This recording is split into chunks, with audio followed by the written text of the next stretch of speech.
Assalamualaikum warahmatullahi wabarakatuh. Anda rindu mendengarkan kajian-kajian dari ustadz-ustadz kita dari Aceh? Kunjungi channel YouTube Maulizul Akbar NAD. Subscribe, like, share, komen.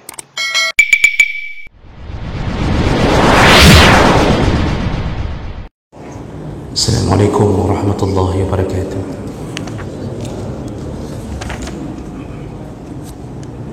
Innal hamdalillah نستعينه ونستغفره ونعوذ به من شرور أنفسنا ومن سيئات أعمالنا من يهده الله فلا مضل له ومن يضلل فلا هادي له أشهد أن لا إله إلا الله وحده لا شريك له وأشهد أن محمدا عبده ورسوله الكريم اللهم صل وسلم على نبينا محمد وعلى آله وأصحابه أجمعين أما بعد رب اشرح لي صدري ويسر لي أمري واحلل عقدة من لساني يفقهوا قولي.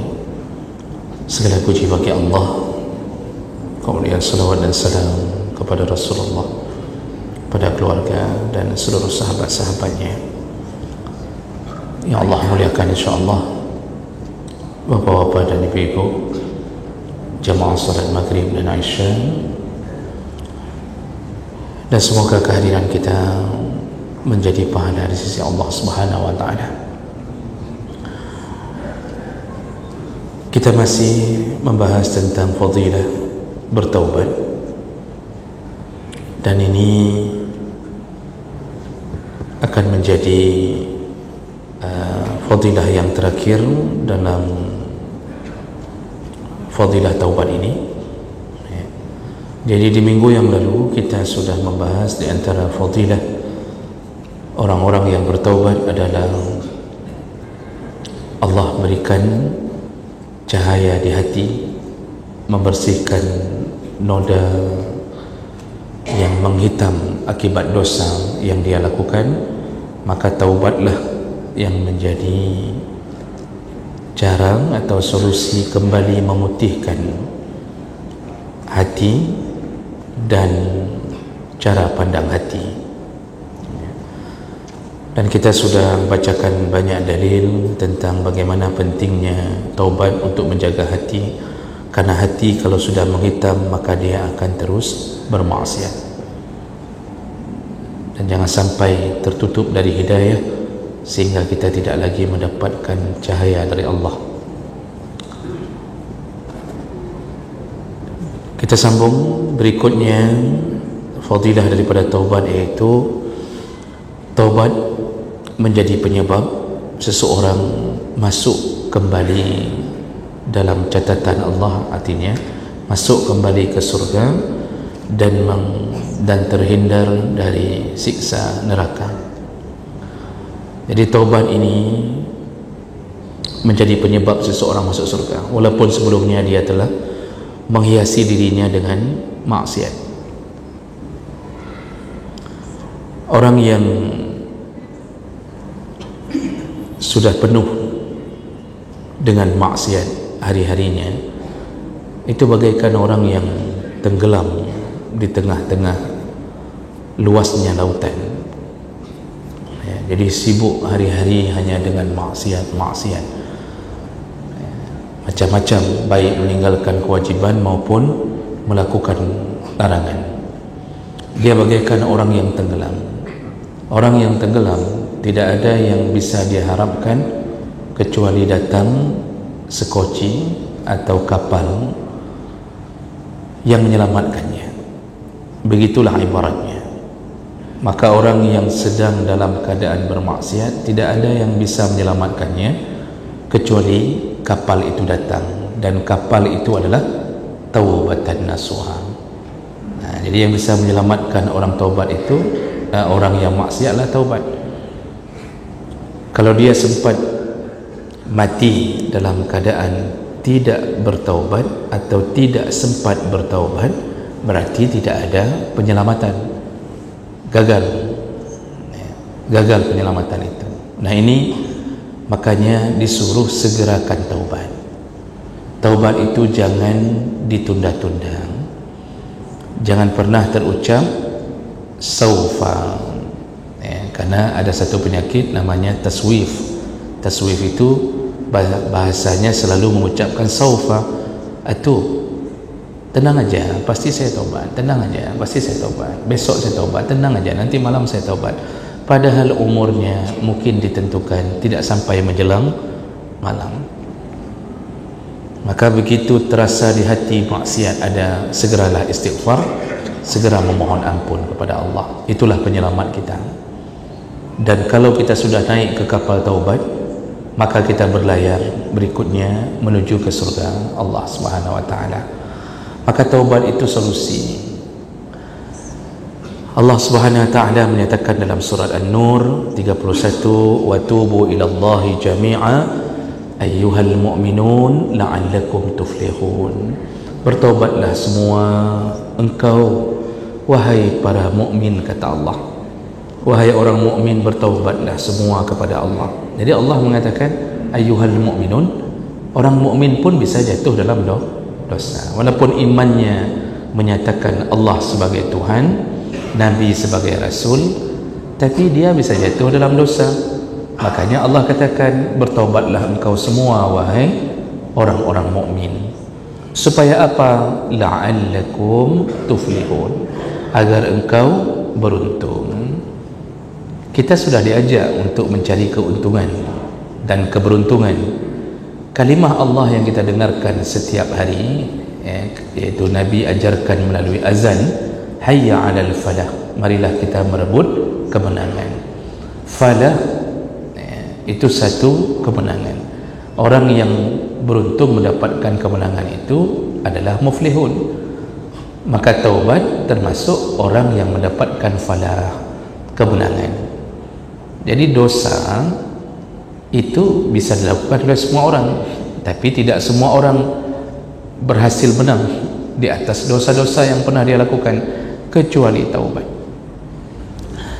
Dalam ayat yang lain Allah katakan, ya ayyuhalladzina amanu tubu ilallahi taubatan nasuha asa rabbukum yukaffir ankum sayiatikum wa yudkhilakum jannatin tajri min tahtiha al-anhar. Surah At-Tahrim ayat 8. Kata Allah Subhanahu wa taala, wahai orang-orang yang beriman, bertobatlah engkau semua kepada Allah, semoga Allah menghapus semua keburukan dan kejahatanmu, lalu engkau yudkhilakum jannat, engkau dimasukkan ke dalam surga yang di bawahnya sungai-sungai yang mengalir.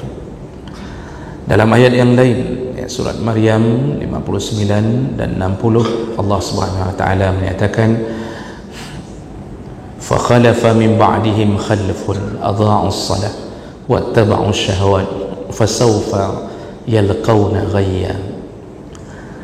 Nanti setelah generasi terbaik, yaitu generasi para nabi, itu orang-orang yang jaga salat. Jadi sebelum ayat itu Allah sebutkan generasi-generasi sebelum, orang-orang yang berada di akhir zaman. Nabi Ismail, sebelum itu ayahnya Ibrahim, itu mengajarkan semua salat. Sampai ke Nabi Muhammad, generasi terbaik sepanjang sejarah alam, semuanya mendirikan salat. Lalu kata Allah, nanti menjelang akhir zaman, fakhalafa min ba'dihim khalfun, akan datang sekelompok orang yang banyak, khalfun adha'us salat, mereka menyia-nyiakan salat, beramai-ramai tidak salat. Bukan itu saja, wattaba'u syahawat, lalu mereka mengikuti hawa nafsunya.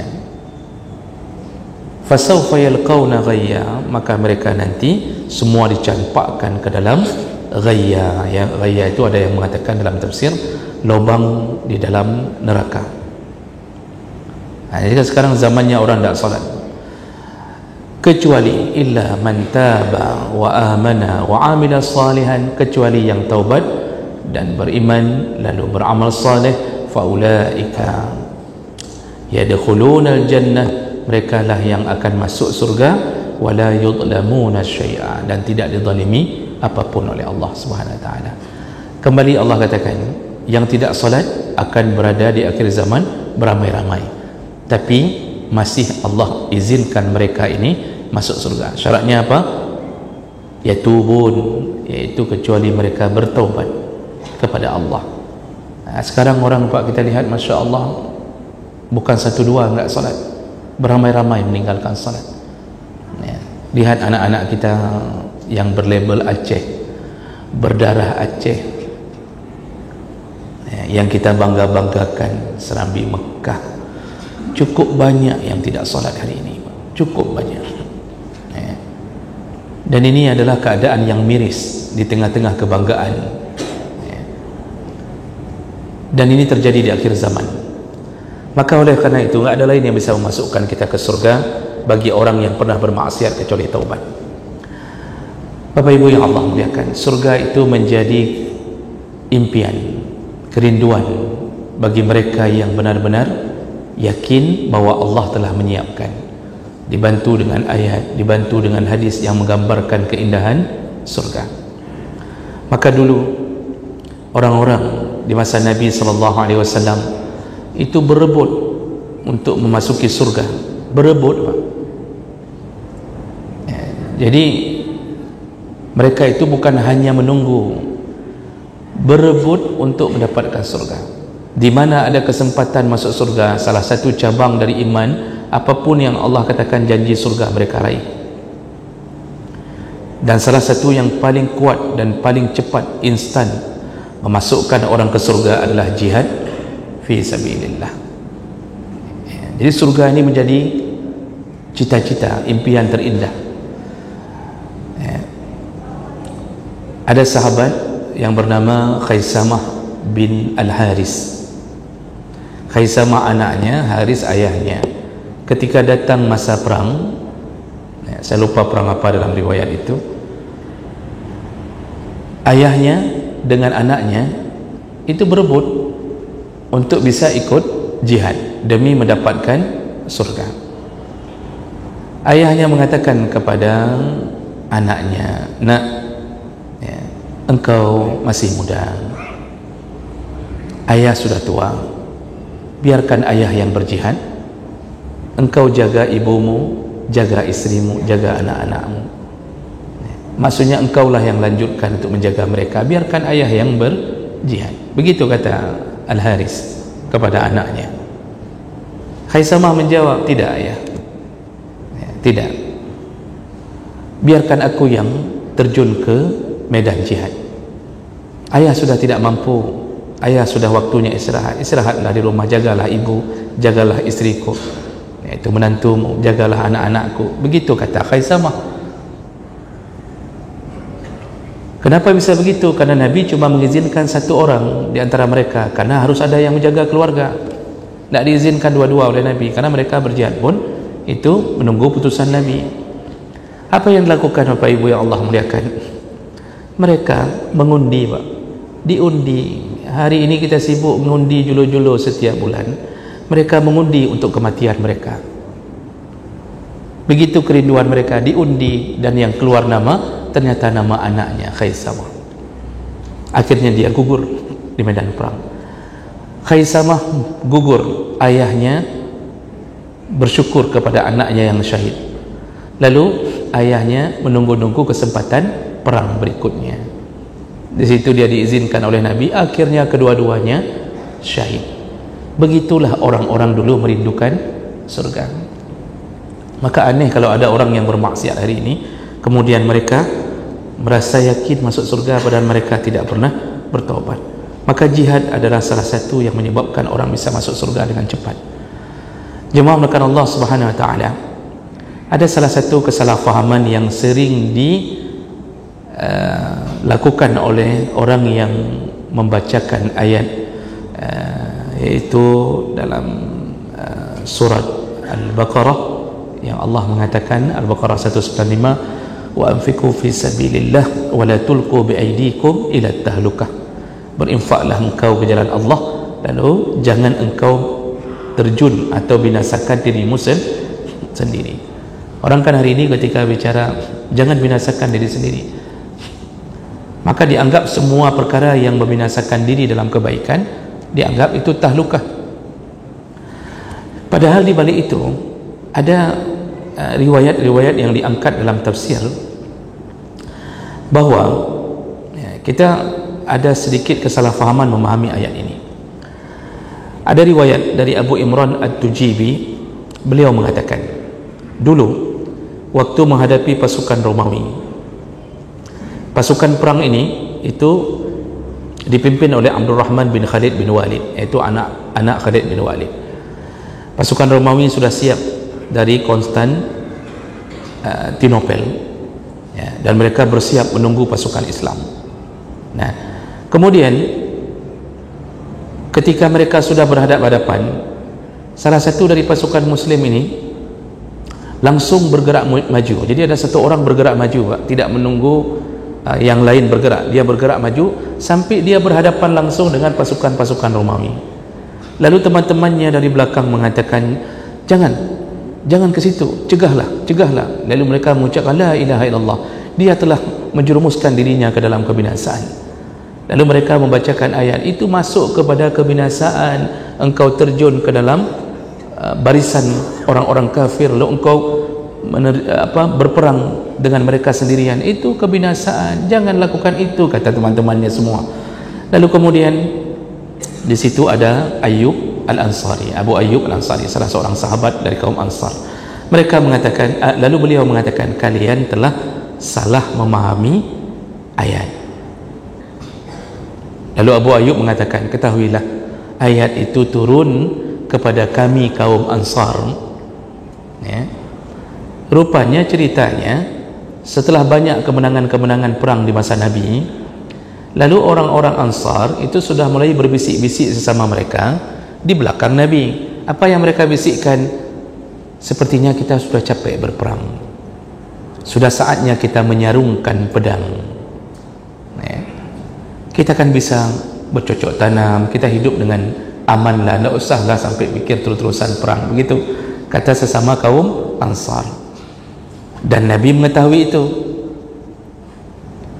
Lalu tidak lama setelah mereka merencanakan menyarungkan pedang, tidak mau lagi berperang, maka turunlah Al-Baqarah 195. Kata Allah, wa anfiqu fi sabilillah, tetaplah engkau berinfak di jalan Allah, wala tulqu biaidikum ila tahlukah, janganlah engkau membinasakan dirimu sendiri. Apa maksudnya ini? Maksud Allah, jangan berhenti untuk menginfakkan harta di medan jihad fisabilillah. Jangan berhenti berjihad, baik jiwa, raga maupun harta. Jangan berhenti, kata Allah. Kenapa jangan berhenti? Innallaha ashtara minal mu'minin, karena seluruh harta, jiwa, raga kita, Pak, seluruhnya dibeli oleh seluruhnya dibeli oleh Allah Subhanahu wa taala. Jadi kita ini ketika berjihad, kita jualan itu.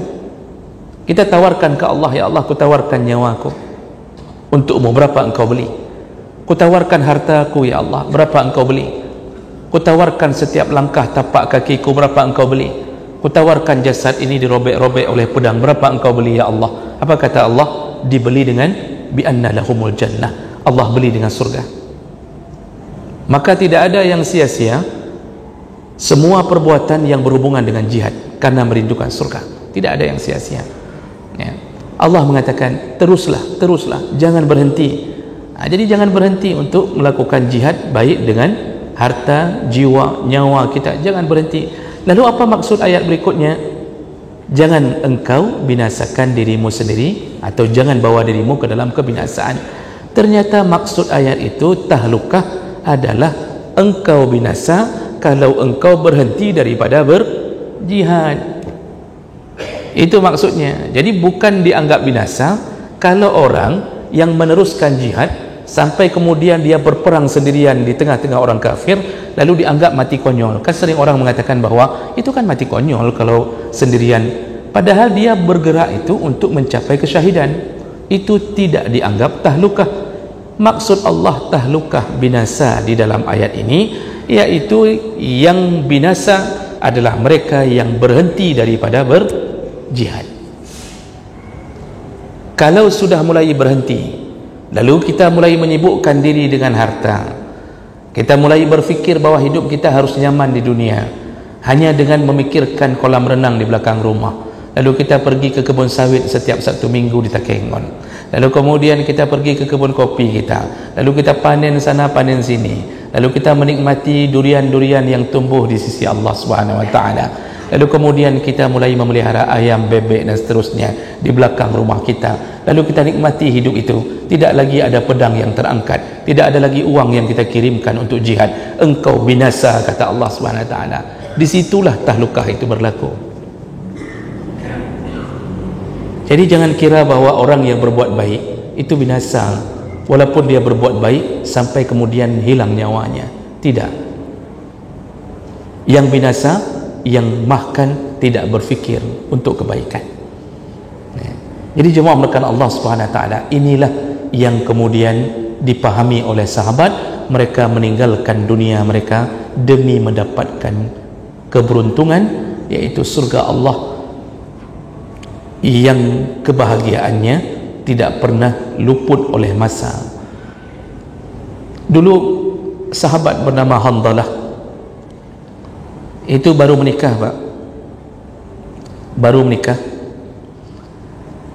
tidak sempat mandi junub, tiba-tiba dipanggil perang. Entah lupa, entah karena begitu semangatnya untuk segera berjihad, dia lupa mandi. Akhirnya dia ikut berperang bersama Nabi, dan gugurlah dia. Ketika Nabi sedang mengecek jenazah-jenazah, lalu Nabi kemudian berhenti sejenak melihat keadaan jenazah dari Handalah.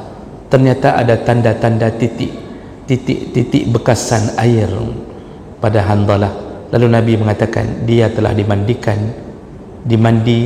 junub oleh para malaikat. Subhanallah, ya Pak. Merindukan surga sampai malaikat memandikan junub. Maka oleh karena itu, salah satu kesalahan kita adalah ketika kita tidak ambil bagian daripada jihad saudara-saudara kita. Hari ini Pak, Yahudi telah menampakkan siapa mereka, walaupun kita sudah tahu kemunafikan yang mereka buat. Hari ini mereka mencoba melakukan genosida, menghabisi orang-orang di Gaza. Makanya diberi ultimatum sekian hari harus kosongkan. Mereka benar-benar ingin melaksanakan niat itu. Dan kita hari ini hanya mendengar dari televisi, lalu kita memberi komentar di grup-grup WA kita tanpa berbuat apapun. Maka kita termasuk orang-orang yang munafik dan merugi, dan kita ternyata tidak ada keinginan untuk berjihad. Makanya Nabi SAW menyebutkan beberapa hadis. Rasulullah mengatakan dalam hadis riwayat Tirmizi, Ibnu Majah, hadis dari Abi Hurairah, man laqiya Allah bighairi asrin min jihad laqiya Allah wa fihi salmah. Barang siapa bertemu Allah ketika Allah tidak menemukan sedikit pun bekasan-bekasan jihad, baik pada badannya maupun pada pikirannya atau pada hatinya, tidak ada sedikit pun jihad, Pak. Jadi tidak ada pun tersentuh hati untuk melakukan apa yang bisa kita lakukan membantu saudara kita, tidak ada. Maka dia bertemu Allah fihi salmah, ada retak iman. Kata Nabi, imannya retak kalau tidak ada sedikit pun asar bekasan jihad.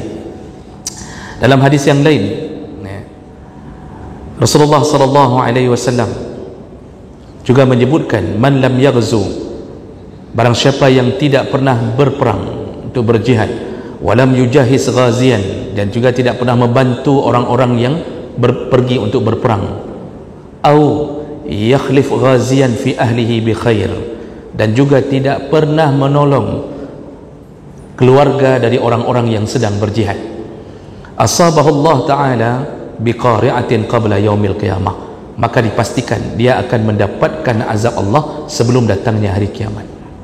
Nah, ini dari pagi sudah kita bacakan hadis ini, hadis riwayat Abu Daud dan Ibnu Majah dengan derajat yang hasan. Apa kata Nabi? Pilihlah di antara tiga, maka kita selamat dunia dan akhirat.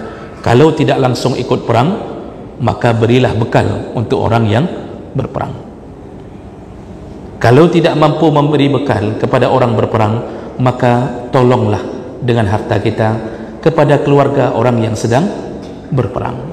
Maka oleh karena itu, Bapak Ibu yang Allah muliakan, tidak ada lain yang bisa kita lakukan bahwa hari ini kita di sini tidak mungkin diizinkan untuk terbang lalu bergabung dengan pasukan-pasukan di Palestina memperjuangkan tanah air milik mereka dan milik umat Islam secara umum, maka berikanlah harta kita semampu mungkin, ya. InsyaAllah mudah-mudahan dengan harta itu kita tercatat sebagai orang yang ada sedikit keinginan untuk berjihad walaupun kita tidak mungkin bergabung bersama mereka, ya. Jadi oleh kerana itu Bapak Ibu yang Allah muliakan, jangan sampai tiga-tiganya tidak ada satu pun yang kita lakukan, tidak ikut perang, tidak pun berusaha menolong orang yang berperang, juga tidak berusaha menolong keluarga yang ditinggalkan oleh ayah mereka, isteri-isteri yang ditinggalkan oleh suami mereka karena mempertahankan agama Allah di tanah Palestin. Maka oleh karena itu malam ini diambil kesempatan, ya, kita berinfak, ya, semampu mungkin untuk perjuangan saudara-saudara semuslimin di tanah Gaza atau Palestin secara umum. Dan berikutnya kami akan serahkan mic ini kepada panitia, mungkin diwakili oleh Pak Muzakir, ya, untuk mengarahkan, ya, tentang sedekah untuk saudara kita di Palestin. Silakan Pak Muzakir.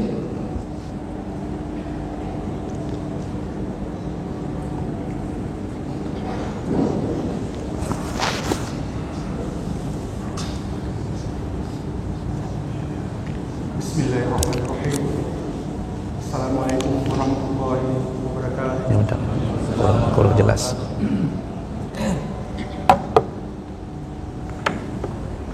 Alhamdulillahirrahmanirrahim. Wassalatu wassalamu ala asyrafil anbiya'i wal mursalin wa ala alihi wa sahbihi ajma'in. Ustaz yang kami hormati,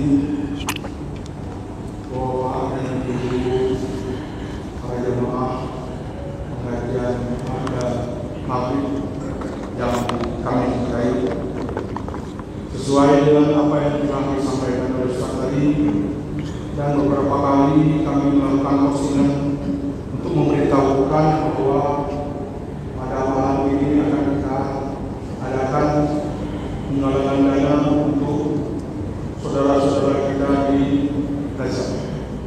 Maka pada malam ini kami silakan petugas kita yang sudah duduk untuk mengedarkan jenazah. Baca yang kali saya sampaikan juga bahwa mulai dari awal penggalangan dana dari tanggal 13 hari Jumat yang lalu sampai dengan saat ini ada dua cara yang kita lakukan dan terserah dari para hadirin sekalian. Yang pertama adalah dengan cara mentransfer langsung ke yayasan Mercy yang nomor rekeningnya sudah kami bagikan di WA. Kemudian cara kedua adalah dengan memberikan secara langsung kepada kami, baik berupa cash maupun melalui transfer. Nah, pada kesempatan ini bisa kami berikan adalah seperti itu. Sampai dengan saat ini, memang ada beberapa lagi sampai kami dulu barusan ini masih banyak dari saudara-saudara kita yang terus mengirimkan infak terbaiknya kepada saudara-saudara kita di Gaza. Jadi yang bisa kami sampaikan di sini adalah transfer dan cash yang melalui dengan kami adalah sebesar 17.423.000 rupiah. 17.423.000 rupiah. Kemudian yang transfer langsung ke Mercy itu sebesar 5.200.000 rupiah. Jadi total 5.200.000 rupiah. Total keseluruhan adalah 22.623.000 rupiah. Itu saat kami posting sebelum market tadi. Seolah akan terus berkembang dan bertambah terus. dan kami harapkan juga kepada jemaah sekalian agar bisa memanfaatkan kesempatan ini, dan insya Allah secara keseluruhan nanti hari Jumat di pengumuman Jumat akan kita lakukan pengumuman secara keseluruhan, dan malam ini adalah merupakan malam terakhir kita melakukan donasi untuk saudara kita di Gaza. Dan bagi Bapak dan Ibu sekalian, apabila masih ingin atau belum ada kesempatan sekarang, kemudian masih ada niat tapi kesempatannya mungkin di bulan depan, itu mungkin nanti kami bisa berikan nomor rekeningnya, bisa dibagikan nomor rekeningnya, bisa Bapak dan Ibu sekalian untuk mengirimkan sendiri. Jadi kami rasa itu yang dapat kami sampaikan. Kemudian pada kesempatan ini kami ingin mengucapkan kepada Bapak dan Ibu sekalian jazakumullah khairan yang sudah berpartisipasi dalam acara penggalangan dana pada malam ini.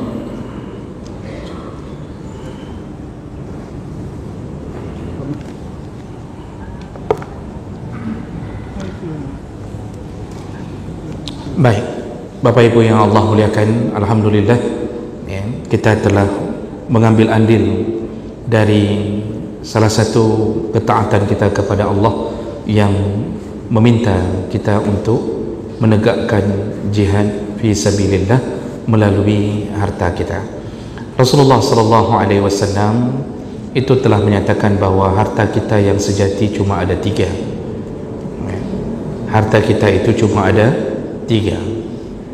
Kata Rasulullah, apa yang engkau makan itulah hartamu. Artinya kalau belum dimakan belum tentu menjadi harta. Orang Aceh mengatakan menyohana rezeki dari bibi itu biuluang. Kalau belum masuk ke tenggorokan maka itu belum harta ya. Begitu masuk dalam tenggorokan melewati maka dia menjadi milik kita sempurna. Berada di bibir, beradu sedikit lengan kita dengan orang, jatuh ke tanah, bukan rezeki kita. Tapi Nabi mengatakan kalau sudah lewat dari kerongkongan menjadi hartamu, namun ujungnya dia berada di septic tank ya, ujung-ujungnya dia berada di septic tank ya. Apa yang kita makan semua mengalir ke sana, walaupun itu harta kita. Lalu yang kedua, Nabi melanjutkan apa yang kita pakai itulah harta kita. Kita beli baju sudah kita pakai, maka orang lain pun merasa malas untuk memakai baju yang kita sudah pakai karena dianggap itu milik kita, sekaligus itu sudah second. Maka yang kita pakai inilah pakaian kita dan itu harta kita. Itu harta kita, kata Nabi. Namun apa nasib dari harta kita yang bernama pakaian? Nasibnya dia menjadi usang. Kita meninggal, Pak, pakaian kita tergantung di lemari. Anak-anak kita tidak mau menyentuh pakaian kita karena tidak cocok nomornya. Kalau sudah terlalu tua, maka pakaian kita digunting, dijadikan kain lap kaki. Bahkan ada yang sebelum tua pun pakaian kita begitu robek sedikit saja, lalu kemudian kita buat pakaian itu menjadi kain lap untuk angkat-angkat kompor, untuk ngelap-ngelap dapur. Begitulah nasib harta kita yang bernama pakaian ya. Dan harta kita yang terakhir, kata Nabi, ma anfaqta fi sabilillah, yaitu apa yang engkau infakkan di jalan Allah. Itulah harta yang sebenar-benarnya harta. Dia datang dari dunia, kita sedekahkan, kita berikan di jalan Allah, dan terus dia mengikuti kita sampai ke alam kubur. Dia tidak mengendap di septic tank, dia tidak berada di dalam lemari-lemari rumah kita, tapi dia mengikuti sampai ke alam barzakh. Lalu dia bangkit bersama kebangkitan kita di padang mahsyar, lalu dia membela kita di hari kiamat nanti. Itulah harta yang paling bermanfaat dari 3 harta kita. Maka oleh karena itu, camkanlah hadis Nabi ini hadis riwayat Muslim. Perbanyaklah infak daripada menghidupi diri sendiri dengan berbagai fasilitas. Fasilitas boleh, tapi jangan lupa itu semua akan berakhir. Rumah besar boleh kalau ada manfaat, tapi dia antara dua pilihan. Kalau bukan kita meninggalkan dia, dia lebih dahulu meninggalkan kita dengan runtuh, retak, gempa bumi, macam-macam. Tapi harta yang kita beri hari ini, Pak, mungkin Bapak beri 100,000, 200,000, bahkan mungkin besok kita bisa mendapatkan harta lain, dan kita bahkan sudah lupa apa yang kita beri untuk saudara kita di Palestin. Tapi ingat, walaupun kita sudah lupa, Allah tidak pernah lupa.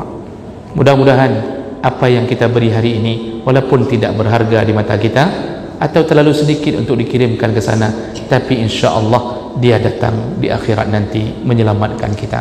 Maka bersyukurlah apabila hati ini terlindung dari sifat kekikiran. Mudah-mudahan Allah kumpulkan kita kembali di dalam surganya. Amin ya rabbal alamin. Subhanakallahumma bihamdik, asyhadu an la ilaha illa anta, astaghfiruka wa atubu ilaik. Wassalamualaikum warahmatullahi wabarakatuh.